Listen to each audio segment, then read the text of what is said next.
आज की जो केस की समाअत थी उसकी बैकग्राउंड ये है कि पाकिस्तान की सियासत में एक कैंसर था और कैंसर ये था कि लोग अपने वोट पार्लियामेंटेरियंस जो हैं मुंतखब नुमाइंदे पार्लियामेंट के वो अपने वोट बेच के एक हुकूमत को गिरा देते थे या बना देते थे।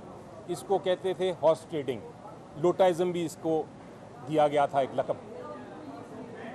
लोटाइज़म या हॉर्स ट्रेडिंग को ख़त्म करने के लिए आइन में आर्टिकल 63A बनाया गया था और उसको एक प्रेसिडेंट साहब ने रेफरेंस के तौर पे पेश किया था कि क्या उसके तहत एक वोट जो है, एक वोट 63A के ख़िलाफ़ अगर कोई डालता है, किसी अपनी पार्टी की पार्लियामेंट्री पार्टी की इजाज़त के बग़ैर वोट करता है आइनी तरमीम के लिए, तो क्या वो वोट को काउंट किया जाएगा कि नहीं।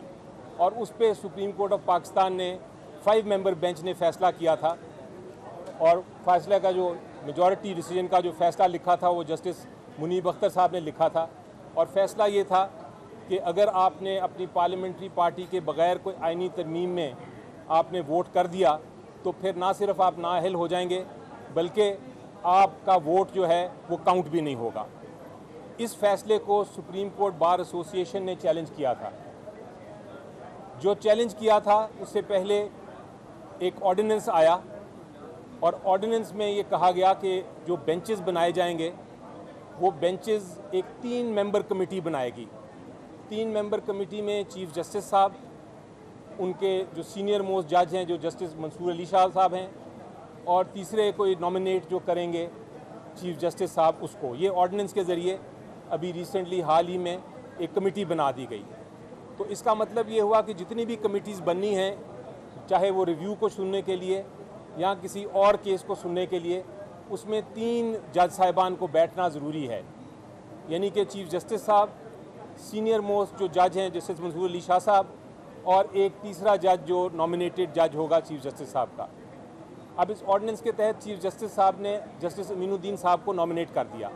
तो अब 3 मेंबर जो थे उस कमेटी के, जिन्होंने ये फ़ैसला करना है कि कौन से बेंच ने इस बहुत अहम केस की रिव्यू पिटिशन को सुनना है, उसके लिए 3 मेंबर्स की ज़रूरत है। यानी कि चीफ़ जस्टिस साहब, जस्टिस मंसूर अली शाह साहब और जस्टिस अमीनुद्दीन साहब। लेकिन जब ये फ़ैसला करने बैठी कमेटी कि कौन सा बेंच सुनेगा इस रिव्यू को, जो 19वीं कमेटी की मीटिंग थी, उस कमेटी की मीटिंग में जस्टिस मंसूर अली शाह साहब ने कहा कि मैं अवेलेबल नहीं हूँ बैठने के लिए।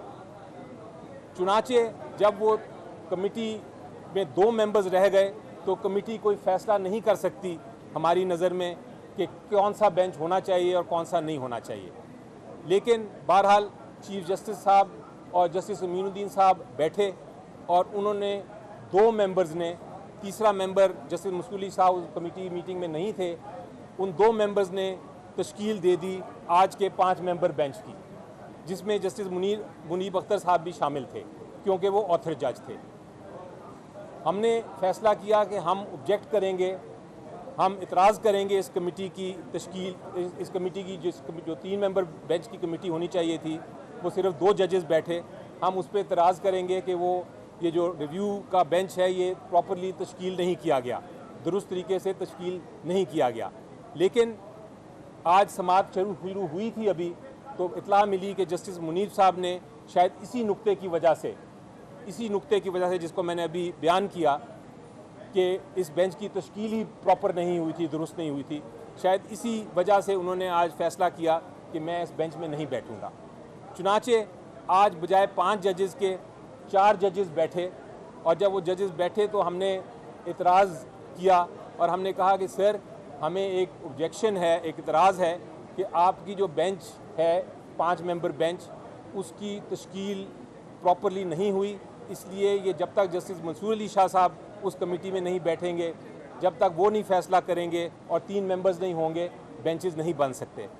उस पर चीफ़ जस्टिस साहब ने अपना व्यू पेश किया और उन्होंने कहा कि मेरी नज़र में ये ज़रूरी नहीं है वरना ये सारा काम ख़त्म हो जाएगा। और जस्टिस मंदोखेल साहब ने मुझसे पूछा कि क्या आपको इस ऑर्डिनेंस से कोई इतराज़ है, तो मैंने कहा उनको कि बल्कि मैं तो इस ऑर्डिनेंस की इम्प्लीमेंटेशन की बात कर रहा हूँ कि ऑर्डिनेंस में लिखा है साफ कि 3 मेंबर होंगे और वही फ़ैसला कर सकते हैं कि कौन सा बेंच है। और अगर कोई ऐसा मसला आ जाए कि 3 मेंबर नहीं बैठ सकते, तो फिर ये फुल कोर्ट ही फैसला करेगा कि किस तरह आगे चलना है, क्योंकि ये एक ऐसी पोजीशन हो गई है जो कि ना कानून या आइन में उसकी गुंजाइश नज़र आती है। यानी कि एक 3 मेंबर बेंच ने कॉन्स्टिट्यूट करना है, एक जज साहब नहीं बैठ रहे, तो क्या 2 मेंबर्स बैठ के फैसले कर सकते हैं या नहीं? ये एक बड़ा आइनी बुरहान है, आइनी सवाल है, और उसके लिए पूरे सुप्रीम कोर्ट को बैठ के फैसला करना है कि क्या आगे रद्द-ए-अमल करना है, या कोई नया ऑर्डिनेंस के आने की ज़रूरत है, या कोई नया कानून साजी की ज़रूरत है, क्योंकि 2 मेंबर 3 मेंबर्स के फैसले नहीं कर सकते। ये पोजीशन है।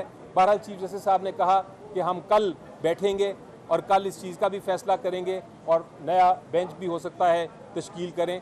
तो उस नए बेंच पे भी अगर मंसूर अली शाह साहब नहीं बैठेंगे कमेटी में, हमारी यही ऑब्जेक्शन होगी कि ये नया बेंच भी अगर बनाना है उसके लिए 3 मेंबर्स ज़रूरी हैं। ये मैं नहीं कह रहा, ये कानून कह रहा है, ये ऑर्डिनेंस कह रहा है। ऑर्डिनेंस के अल्फाज अगर आप देखें तो उसमें लिखा हुआ है कि 3 मेंबर बैठेंगे। जिस तरह जब एक बेंच बनता है सुप्रीम कोर्ट का, उसमें कहा जाता है कि 3 मेंबर बैठेंगे और एक मेंबर ना आए तो वो बेंच तश्कील नहीं होता। जिस तरह आज 5 मेंबर्स ने बैठना था, एक मेंबर नहीं आया, तो बेंच एक तरह से डिस्चार्ज हो गया, बेंच को ख़त्म करना पड़ा अपनी कार्रवाई, वो आगे कार्रवाई नहीं कर सका। इसी तरह कमेटी का भी इशू है, अगर 3 में से एक मेंबर भी ना बैठे तो फिर वो जो है कमेटी वो फैसला बेंच का नहीं कर सकती। इसलिए जब तक जस्टिस मंसूर अली शाह साहब उस कमेटी में नहीं बैठते, इस रिव्यू की लिए बेंच तश्कील नहीं किया जा सकता। ये हमारा मौक़िफ़ है। अली भाई, आपसे मेरा सवाल ये है कि 63A वाला जो फैसला था सदारती रेफरेंस पे, उसके आखिर जज जो है वो जस्टिस वहीद अख्तर है। क्या इस किस्म की दरख्वास्त खासतौर पर जब रिव्यू आए, आखिर जज की गैर मौजूदगी में उसकी समाअत की जा सकती है? क्या ऐसे रूल्स हैं सुप्रीम कोर्ट के? जी, सुप्रीम कोर्ट के रूल्स बड़ा आपका इम्पॉर्टेंट और अहम सवाल है।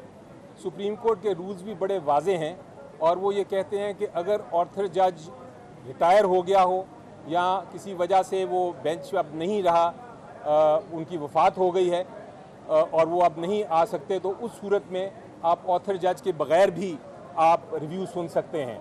लेकिन अगर ऑर्थर जज सुप्रीम कोर्ट में मौजूद हैं तो फिर ऑर्थर जज के बग़ैर ये रिव्यू उनका सुना नहीं जा सकता। ये रूल्स हैं।